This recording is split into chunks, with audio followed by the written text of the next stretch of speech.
고린도후서 12장 1절에서 10절 말씀입니다. 고린도후서 12장 1절에서 10절 말씀 제가 읽습니다. 무익하나마 내가 부득불 자랑하노니 주의 환상과 계시를 말하리라. 내가 그리스도 안에 있는 한 사람을 아노니 14년 전에 그가 셋째 하늘에 이끌려 간 자라. 그가 몸 안에 있었는지 몸 밖에 있었는지 나는 모르거니와 하나님은 아시느니라. 내가 이런 사람을 아노니 그가 몸 안에 있었는지 몸 밖에 있었는지 나는 모르거니와 하나님은 아시느니라. 그 낙원으로 이끌려가서 말할 수 없는 말을 들었으니 사람이 가히 이르지 못할 말이로라. 내가 이런 사람을 위하여 자랑하겠으나 나를 위하여는 약한 것들 외에 자랑치 아니하리라. 내가 만일 자랑하고자 하여도 어리석은 자가 되지 아니할 것은 내가 참말을 함이라. 그러나 누가 나를 보는 바와 내게 듣는 바에 지나치게 생각할까 두려워하여 그만두노라. 여러 계시를 받은 것이 지극히 크므로 너무 자고하지 않게 하시려고 내 육체에 가시 곧 사단의 사자를 주셨으니 이는 나를 쳐서 너무 자고하지 않게 하려 하심이니라.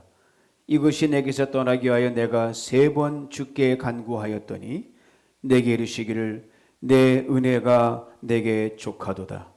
이는 내 능력이 약한 데서 온전하여짐이라 하신지라.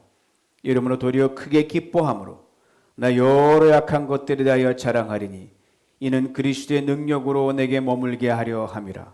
그러므로 내가 그리스도를 위하여 약한 것들과 능욕과 궁핍과 핍박과 곤란을 기뻐하노니 이는 내가 약할 그때에 곧 강함이니라. 할렐루야. 반갑습니다. 여러분, 약함이 강함이 될 수 있을까요? 이 땅을 살아가는 사람들 중에 그 어느 누구도 고통이나 고난을 좋아할 사람은 아무도 없습니다. 그 이유는 고통과 고난이 사람들의 가져다주는 결과물인 약함 때문입니다. 체력이 약해집니다. 의지가 약해집니다. 감정이 약해집니다. 영도 약해집니다. 삶 전반적으로 흔들리고 약해집니다. 사실 자신의 약한 것을 겉으로 드러낼 사람은 그리 많지 않습니다. 자신의 약한 것을 자랑 삼아 말할 사람은 더욱더 드물 것입니다. 게다가 자신의 약함이 남들이 보기에 도저히 받아들일 수 없는 것이라든지 수치스러운 것이라면 문제는 또 달라집니다. 이 경우는 그저 자랑 삼을 사람이 아무도 없습니다. 자, 한 걸음 더 나아가 봅니다. 그런데 이 약함을 가지고 있는 당사자가 보통 사람이 아니에요. 그럼 어떻게 했습니까? 그럼 내놓고 자랑할 수 있는 문제이겠습니까? 일반 상식으로는 결코 노일 것입니다. 그런데 오늘 본문은 도저히 밝힐 수도 없고 더군다나 자랑할 수도 없는 이 약함에 대해 말씀하고 있습니다. 보통 사람의 약함이 아니라 사회적으로 비중 있는 사람의 약함에 대하여 오늘 본문은 말씀하고 있는 겁니다. 바로 바울의 연약함입니다. 바울은 오늘 본문에서 이렇게 고백합니다. 5절 말씀 뒷부분입니다. 현대인의 성경을 읽어드립니다. 나는 나의 약한 것만을 자랑하기로 했습니다. 나의 약한 것을 자랑하기로 했다. 바울의 강한 의지의 천명입니다. 꼭 그리하겠다는 단호한 결단입니다. 그런데 이것이 결코 쉽지 않았다는 것을 오늘 본문은 우리에게 귀띔해줍니다. 7절 이런 9절에 나와요. 여러 계시를 받은 것이 지극히 크므로. 여러 계시란 무엇을 말하는 것일까요? 바울이 경험했던 신비한 체험을 말합니다. 이에 대해 오늘 본문 2절에서 4절 이렇게 설명합니다. 현대인의 성경 읽어드립니다. 나는 14년 전에 셋째 하늘에 이끌려 갔습니다. 그때 실제로 내 몸이 올라간 것인지 아니면 내 영이 몸을 떠나 올라간 것인지 나는 모르지만 하나님은 아십니다. 나는 낙원으로 이끌려가서 도저히 표현할 수도 없고 또 누구에게도 알려서는 안 되는 말을 들었습니다. 요약하면 바울이 하나님 손에 이끌려서 셋째 하늘 즉 천국에 올라갔는데 거기서 자신이 보고 듣고 경험한 건 너무너무 신비하고 너무너무 황홀해서 사람의 언어로 표현할 수 없다 이 말씀입니다. 바울이 신비한 경험을 한 시점에 대해 그는 이렇게 설명합니다. 14년 전. 언제를 말하는 것일까요? 아무도 모릅니다. 다만 여러 뛰어난 학자의 도움을 빌어 다음과 같이 추측해 볼 수는 있습니다. 아시는 바울은 원래 예수를 믿는 사람이 아니었습니다. 그리고 예수 믿는 사람들은 엄청나게 핍박을 했습니다. 그랬던 그가 부활하신 예수 그리스도를 환상 중에 만나서 예수를 믿고 예수를 증거하는 전도자로 인생의 180도 방향 전환을 합니다. 그리고 예수 믿는 사람들 핍박했던 그 열정으로 예수를 뜨겁게 증거하기 시작합니다. 이 바울의 획기적인 인생 전환과 변화 앞에 그와 함께 핍박의 대열에 함께 동참했던 과거의 동지들 깜짝 놀라는 거예요. 어떻게 이럴 수가 있나? 그리고 그에게 핍박을 받아본 그리스도인들은 이 사실을 도저히 받아들이지 못합니다. 그래서 바울을 그의 동지들은 역으로 핍박을 하고 그리스도인들은 도망가기에 바쁩니다. 그를 기피합니다. 이로 인해 바울이 고향 다소로 돌아가서 오랫동안 은둔과 칩거의 생활을 하게 됩니다. 그런 동안에 많은 일이 벌어졌어요. 예루살렘에 엄청난 핍박이 일어나서 모든 그리스도인들이 다 뿔뿔이 사방으로 흩어지는데 그런 안디옥이라는 그런 동네에 가서 흩어진 그리스도인들이 교회를 세우게 됩니다. 그것이 바로 뉴비전교회 창립 당시 모델로 삼았던 안디옥 교회였습니다. 처음 맡아오는 바나바가 안디옥 교회 담임을 맡아 헌신하게 됩니다. 그러다 교회를 더욱더 견고히 세우기 위해서 바나바가 성도들과 긴밀하게 상의를 한 후에 바울의 고향 다소에 내려가서 바울을 모시고 안디옥 교회의 담임으로 청빙에 올립니다. 그러던 중 예루살렘 교회가 큰 어려움에 봉착하게 되는 소식을 듣습니다. 바울과 바나바가 선교와 구제역을 모아 예루살렘을 향해 떠납니다. 근데 떠나는 바울에게 큰 근심과 걱정이 있는 거예요. 예루살렘이 어떤 곳입니까? 자기 옛날에 홈그라운드에다가 예수님을 앞서 핍박했던 동지들이 살고 있고 자기가 180도 바뀌자 자기에게 거꾸로 핍박하는 사람들이 기다리고 있고 자기를 아직 믿지 못하는 수많은 그리스도인들이 자기를 배척했던 그 장소인 걸 바울은 너무너무 경험하고 알기 때문입니다. 그 쓰라린 기억이 되살아나는 거예요. 바로 이 바울에게 하나님께서 천국의 신비한 체험을 하게 해주셨습니다. 바울의 믿음이 견고하게 세워지도록 하는 결정적인 계기가 그 바울의 신비한 체험이었습니다. 자, 이만하면 자랑할 만하지요? 그런데 말입니다.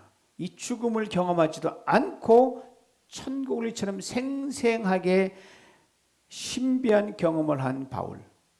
그의 고백은 참으로 의외입니다. 앞서 말씀드린 5절 뒷부분 다시 읽어드립니다. 나는 나의 약한 것만을 자랑하기로 했습니다. 인간적인 관점에서는 약한 것 결코 자랑거리가 되지 못합니다.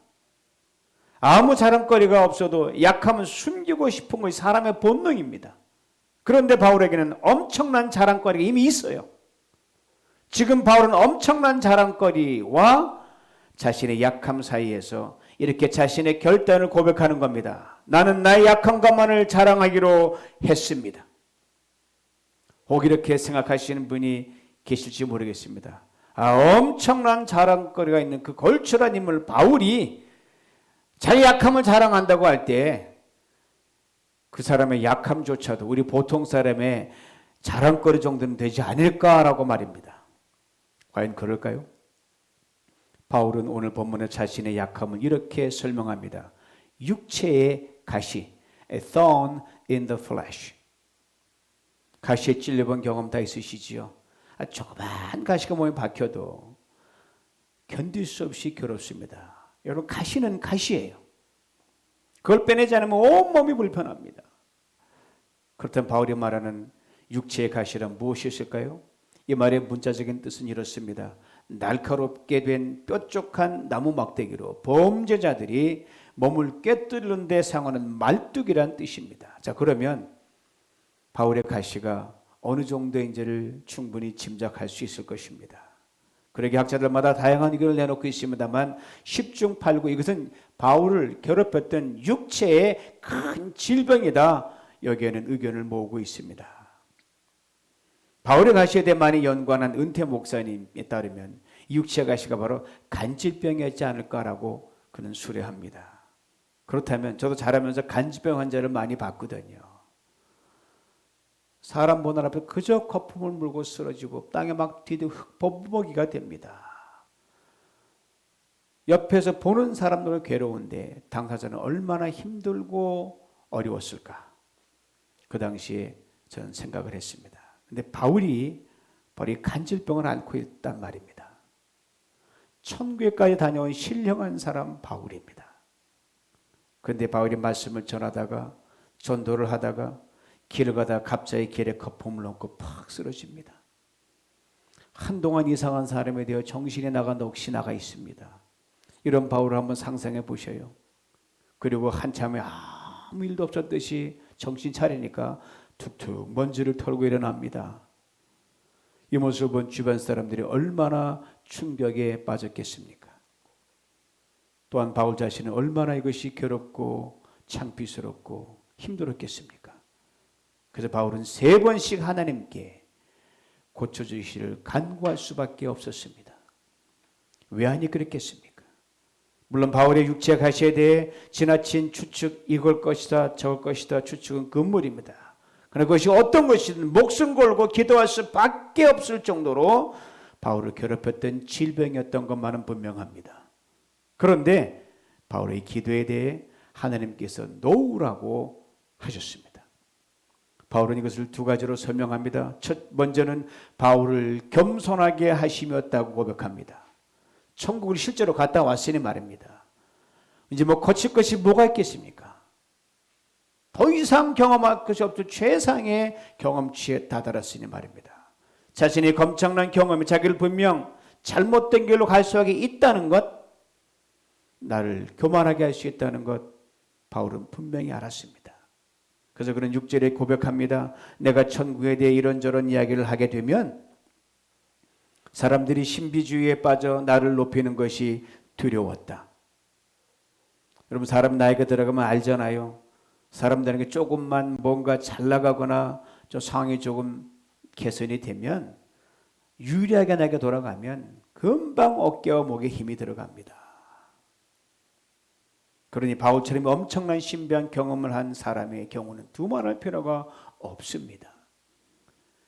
안과 박에 다 힘이 들어가고 자랑으로 꽉 찰 수밖에 없습니다. 더군다나 예수 믿게 바울이 얼마나 콧대 높은 사람이었습니까? 그에게는 뭐 부족한 것이 없었어요.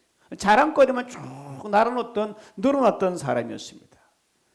하나님께서 바울을 너무너무 잘 아신 것입니다. 그리고 그를 겸손하게 하셨다고 바울은 인정합니다.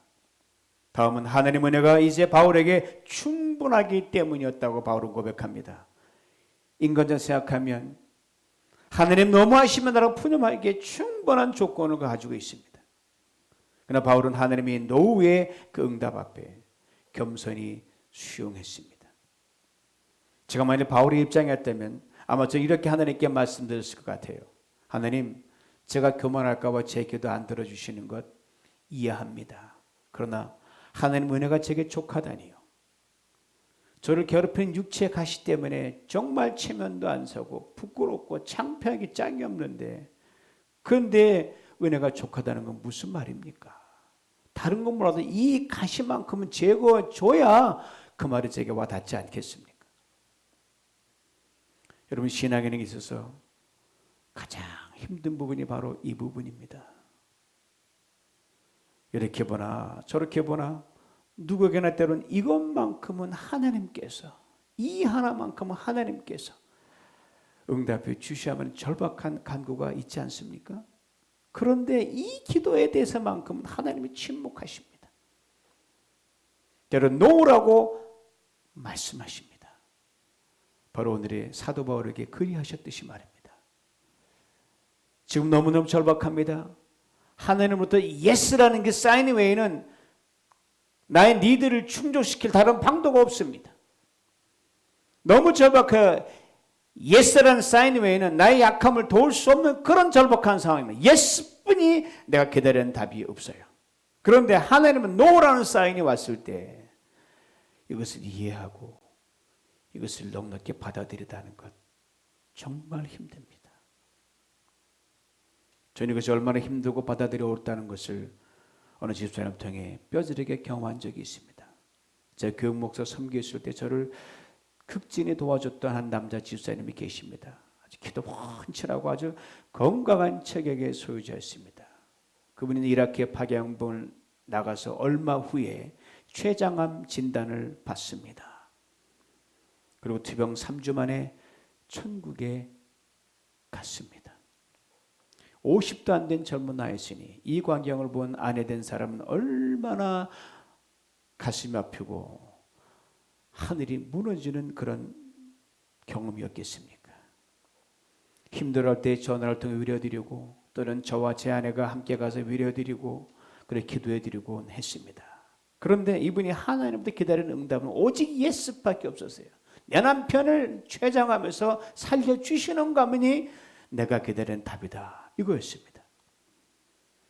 심지어 의사가 가망이 없다고 이제 준비하라고 말할 때도 그분에게는 예스만이 그가 기다리는 답이었습니다. 그때 제가 존경하던 멘토 교수님이었고 지금은 고인이 되신 레이 앤더슨 목사님께 편지로 도움을 청했습니다.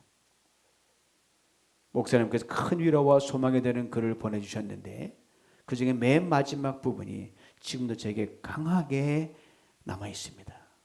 Life doesn't go alone, but goes with suffering and weakness. 인생이란 혼자 가는 게 아니라네.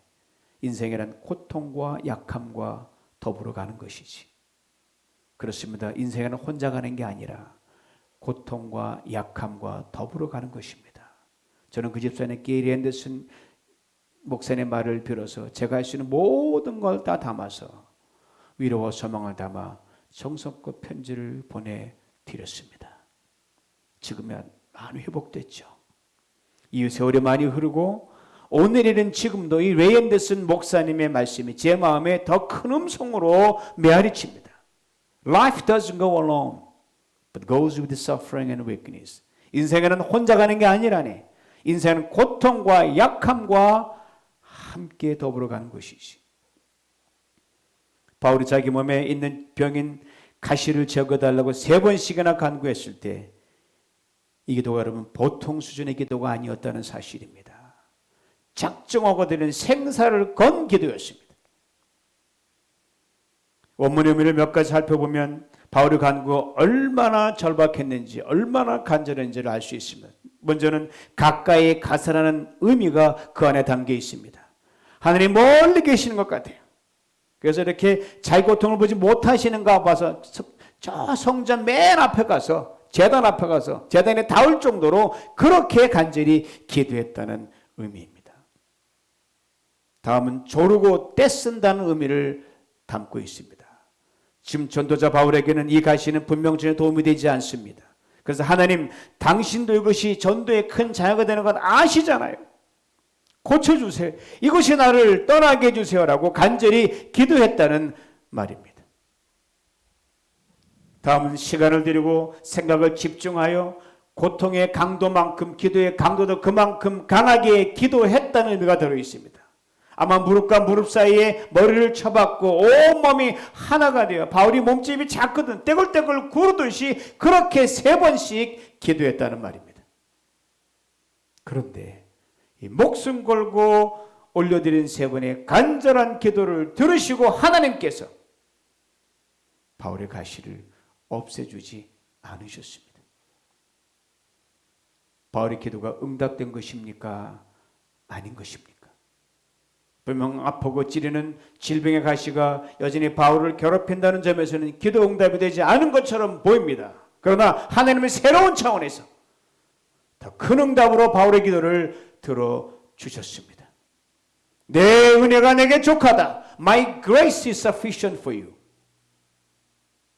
그리고 다음 것도 말씀해 주셨습니다. 내 능력이 약한 데서 온전해지면 My power is made complete, perfect in weakness. 얼마나 귀한 말씀입니까? 최고의 기도 응답이었습니다. 바울은 즉시 이렇게 반응합니다. 주님, 내가 기쁩니다. 바울의 즉각적인 아멘의 반응, 그것도 기쁨으로 받는 그의 리스폰스, 이게 얼마나 귀한지 그 믿음 본받고 담고 싶습니다.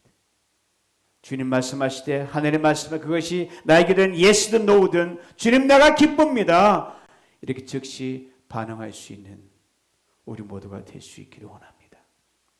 주님 말씀하시는 것이 내게 나의 기도에 예스되든 노우든 주님 내가 기뻐합니다. 주님의 뜻 어련하시겠습니까? 기쁨으로 받겠습니다. 라고 또 화답할 수 있기를 원합니다. 그런데 가시가 여전히 있는데 무엇이 그리 기쁘다는 말입니까? 가시 때문에 괴롭고 힘들어. 이것 좀 없애달라고 막 그렇게 목숨을 기도할 때는 몰랐는데 이제 그때 보지 못했던 주의 은혜를 깨닫고 보게 돼서 기쁘다 이 말입니다. 또 이 가시로 인해 전에 듣지 못 주님의 세밀한 음성을 들을 수 있어서 기쁘다는 말입니다. 사랑하는 성도 여러분, 이 시간 제 말씀을 듣고 여러분의 가시는 무엇입니까? 여러분의 약함은 무엇입니까? 어떤 분들에게는 인생이 나이가 들면서 쇠약해지는 정신과 육신일 수가 있습니다. 또 다른 분들에게는 바울처럼 육신의 질병일 수가 있습니다. 아니면 자녀라는 고민과 번민일 수가 있겠죠. 특별히 팬데믹의 위기를 전한 요즘은 경제적인 어려움과 직장과 사업의 어려운 분들도 계실 것입니다. 이렇듯 가시의 종류와 약함의 영은 이처럼 다르지만 분명한 것은 바울처럼 우리 모두가 다 약함이 있다는 사실입니다. 사람의 관점에서 보면 인생의 약함은 분명 모든 가능성이 사라지는 것이요 사라지게 만드는 원인이 됩니다. 모든 소망도 희미해지게 만듭니다. 그리고 그것은 사실 자랑거리가 되지 못합니다. 그리고 약함을 놓고 간구하는데 아무런 응답이 없으면 기도하던 그 자리에 그냥 주저앉게 됩니다. 그리고 우리를 맞이해 주는 것은 딱딱한 바닥일 뿐입니다. 바울이 자신의 육체의 가시, 즉 자신의 온갖 약함을 부둥켜 안고 하나님께 3번 간구했을 때 그가 경험한 인간의 약함의 끝도 바로 그것이었습니다. 그러나 하나님께서 그 약함의 바닥에서 진정한 기도의 응답을 듣게 하셨습니다. 내 은혜가 내게 족하다. 이는 내 능력이 약한 데서 온전하여 짐이라. 사랑하는 성도 여러분, 하나님의 관점에서 보면요, 인간의 약함의 끝, 바로 그 딱딱한 바닥은 그냥 단순한 바닥이 아닙니다. 하나님 음성을 들을 수 있는 은혜의 자리입니다. 감추인 축복이 열리는 축복의 자리입니다. 자신의 약함의 끝에서 주님의 음성을 들으며 바울이 했던 고백을 다시 한번 들어보십시다. 내가 오히려 기뻐한다. 나의 여러 약한 것들을 오히려 자랑한다. 어떻게 약함으로 인해 기뻐할 수 있고 그 약함을 자랑까지 할 수 있는 것입니까? 이에 대해 바로 이렇게 분명하게 말합니다. 오늘 9절 끝부분이에요. 그리스도의 능력이 내게 머물게 하려 함이라. 전에는 내 능력을 하려고 했지만 이제는 아니란 말씀입니다. 전에는 내 경험, 내 판단, 내 지식으로 이제는 아니란 말씀이에요. 성도 여러분, 하나님이 당신의 능력을 나타내는 절대 기준이 뭔지 아십니까? 그 조건이 뭔지 아십니까? 바로 여러분과 제가 약해지는 겁니다. 여러분과 제가 작아지는 겁니다. 낮아지는 겁니다. 겸손해지는 겁니다. 하나님 능력 우리의 약함과 낮아짐에 비례하고 우리의 강함과 높아짐에 반비례합니다. 저는 제 개인을 위해 기도할 때나 교회를 위해 기도할 때나 성도를 한 번에 기도할 때 늘 기준 삼는 말씀이 있습니다. 신명기 7장 7절입니다. 6절 7절입니다. 여기에 바로 하나님께서 당신의 백성 이스라엘을 백성으로 삼으신 정확한 기준이 들어있기 때문입니다. 그래서 민족을 선택한 기준이라면 교회도 그리하라 믿기 때문이고 여러분과 저 한 사람 한 사람에 대한 기준임을 저는 분명히 알기 때문입니다. 저는 말씀 묵상할 때마다 전기가 온몸으로 흐르는 것처럼 전율합니다. 이처럼 다이내믹한 기준은 없기 때문입니다. 들어보세요. 너는 여호와 내 하나님의 성민이라. 내 하나님 여호와께서 지상 만민 중에서 너를 자기 기업의 백성으로 택하셨으니 여호와께서 너희를 기뻐하시고 너희를 택하심은 너희가 다른 민족보다 수요가 많은 영광가 아니라 너희는 모든 민족 중에 가장 적으니라. 무슨 말씀입니까? 이스라엘이 모든 민족 중에서 가장 약하니까 선택하시단 말씀입니다. 참으로 위로와 용기가 되는 말씀이 아닙니까? 지금 이 시간 안에 인생에서 여러분이 염려하고 걱정하는 것은 무엇입니까? 혹 여러분의 자금입니까? 아니 여러분의 약함입니까? 아니면 가문의 열쇠입니까? 아니 세상의 기준에 못 미치는 그 모자람입니까? 이스라엘 선택한 기준이 모든 민족 중에 가장 적은 민족, 가장 약한 민족이었다는 것을 꼭 기억할 수 있기를 원합니다. 자신의 그 수치스럽고 부끄러웠던 육체의 가시가 왜 그토록 떠나지 않았는지를 비로소 깨달은 바울은 더 큰 약함으로 끊임없이 몰려갑니다. 끌려갑니다. 오늘 본문 10절에 이렇게 말합니다. 능욕과 궁핍과 핍박과 곤란이다. 실로 자기 몸 하나 추스리기도 벅찬데도 이런 엄청난 것을 그는 오히려 기뻐한다고 했습니다. 육체의 가시로 하나님의 능력이 이만큼 나타났다면 이보다 더 큰 가시를 통해서는 하나님의 더 큰 능력이 나타날 줄 그는 반드시 믿었기 때문입니다. 사랑하는 성도 여러분, 인생을 살다 보면 어느 시점에서 우리 모두는 약함을 경험할 수밖에 없습니다. 그리고 세월의 흐름에 따라 닥치는 약함을 피할 수가 없습니다. 바로 약함의 시간에 우리 약함을 진정 자랑할 수 있는 은혜의 사람들이 될 수 있기를 간절히 소망합니다. 우리 약함이 점점 더해질수록 우리 은혜도 점점 깊이를 더해가는 가운데 약할 때 곧 강함이라는 이 바울의 고백이 우리 모두의 고백이 될 수 있기를 원합니다. 엊그제 우리는 필리핀 민다나오 고 한경수 선교사님을 천국으로 보내드렸습니다. 필리핀 현재 진행되는 천국 환송 예배 시간에 맞춰 이곳 캘리포니아에서도 우리가 함께 슬픔을 나누며 기도했습니다. 현지에서 모든 장례 일정에 다 마친 뒤에 이 김준 선교사님이 제게 카톡 메시지를 보냈고 제 교회 카톡방에 올려드려 아마 보셨을 줄 압니다. 선교사님 부부의 사역 여정이 거기에 담겨져 있습니다. 제 베스트 프렌드이기에 김 선교사님의 글을 읽는데 그 시절 그때 아픔이 다시 밀려오는 듯 했습니다. 그 아픔을 다 알거든요. 돌아보니 그의 사역은 고난과 시련이 가져다준 약함의 연속이었습니다.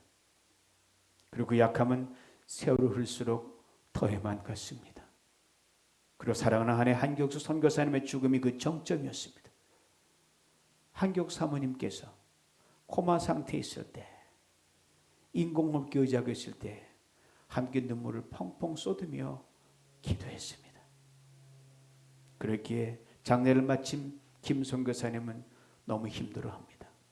그러나 그의 고백대로 지금의 고난해주는 약함의 정점이 지나고 나면 주님께서 더 큰 축복으로 더 큰 당신의 능력으로 그를 멋지게 인도해 줄 줄 저는 분명히 믿습니다.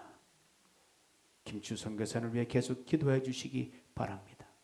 그의 고백에 있어서는 오늘 본문의 바울의 고백을 봤습니다. 약할 때 곧 강함이라. 성도 여러분, 진정한 그리스도인들의 삶은 약함이 반드시 더불어 갑니다. 왜냐하면 우리의 약함을 통해 주님의 능력이 나타나기 때문입니다. 고로 팬데믹 한가운데를 지나며 그 어느 때보다 약함을 경험하고 있는 이때 바울의 고백을 더욱 힘차게 외치는 우리 모두가 될 수 있기를 원합니다. 내가 약할 그때 곧 강함이라. When I'm weak, then I am strong. 우리의 고백을 따라 하나님의 능력이 여러분과 제 삶 속에 온전히 나타나게 되시길 주님의 이름으로 축원합니다. 여러분 약함이 강함이 될 수 있을까요? 네, 주님의 무한한 능력이 바로 거기에 시작되기 때문입니다. 기도드리겠습니다. 우리가 평안할 땐 혼자 걸을 수 있고 혼자 무엇인가를 할 수 있도록 숨겨 계신 주님, 우리가 힘들고 약할 땐 더 가까이 계시고 더 큰 위로와 능력이 되시니 감사합니다. 이제 인생의 모든 시간과 모든 상황 속에서 우리와 늘 함께 하시는 하나님을 아는 자로 어떤 존재로 살아갈 것인지를 깊이 생각하게 하옵소서. 팬데믹 광풍이 여전히 우리를 한없이 약하게 만들고 있습니다. 그러나 나의 약함을 통하여 하나님의 능력에도 그 역사하심을 믿습니다. 주 약할 때고 강함이 우리를 통하여 증거되게 하옵소서. 예수 그리스도의 부활의 능력이 우리의 약함에 머무는 신비한 은혜가 시마다 때마다 있어지게 하여 주옵소서. 전능하시나 십자가 위에서 우리를 살리기 위해 처절한 약함을 다 짊어지신 우리 주 예수 그리스도 이름으로 간절히 기도하옵나이다. 아멘.